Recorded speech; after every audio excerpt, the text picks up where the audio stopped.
Jeff, when it comes to what happens next, we've been hearing the experts saying there could be many more aftershocks. There have been aftershocks.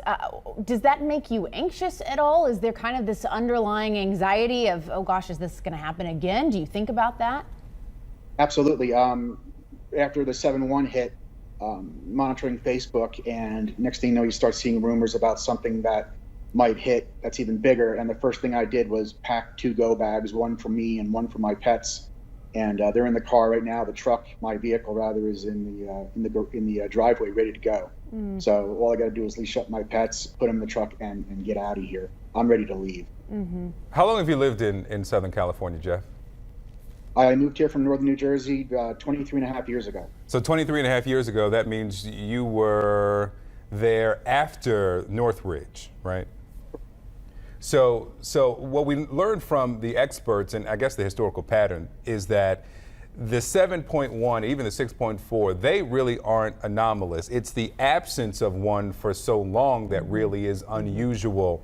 Having come after the big one so many years ago in the early 90s, does this make you reconsider where you are? Absolutely. As a matter of fact, I'm likely to retire within the next 5 to 7 years. I've always said I wanted to retire here in Ridgecrest. It's a nice community. It's very affordable from a California perspective. But now I'm not so sure I want to live here after I retire.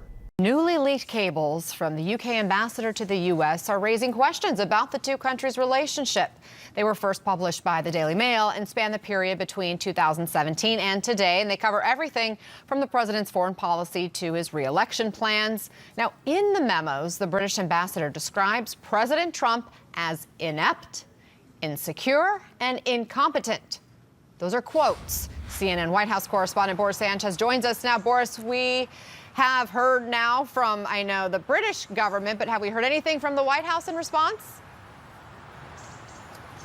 Anna, no comment yet from the White House on these leaked communications to the Daily Mail coming from the UK's top diplomat to the United States.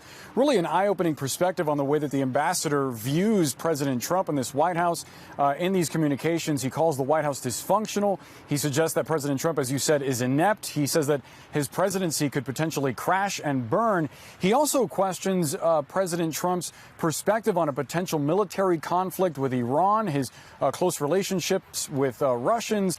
This really is surprising. As you know, Anna, President Trump is not someone who enjoys criticism. We're expecting a scathing response from him at some point, but he has yet to tweet anything out. This really comes at an awkward time, too, for the relationship between the U.S. and the U.K., considering that President Trump was in the U.K. just a few weeks ago, receiving all the pomp and circumstance that comes with a state visit, even joking that the Queen had a great time with him. So the question as to how President Trump is going to approach a response and whether this could portend to the relationship between the U.S. and the U.K. in a damaging way, that's yet to be seen, Anna. Now, what's the word from the UK government?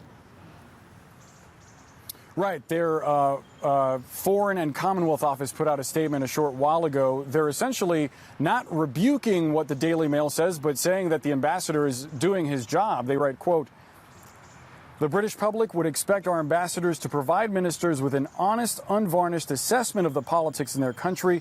Their views are not necessarily the views of ministers or indeed the government, but we pay them to be candid, just as the U.S. ambassador here will send back his reading of Westminster politics and personalities." Again, they're not refuting what the ambassador said in these communications, but suggesting that his views do not necessarily align with all of the leadership of the U.K., Anna.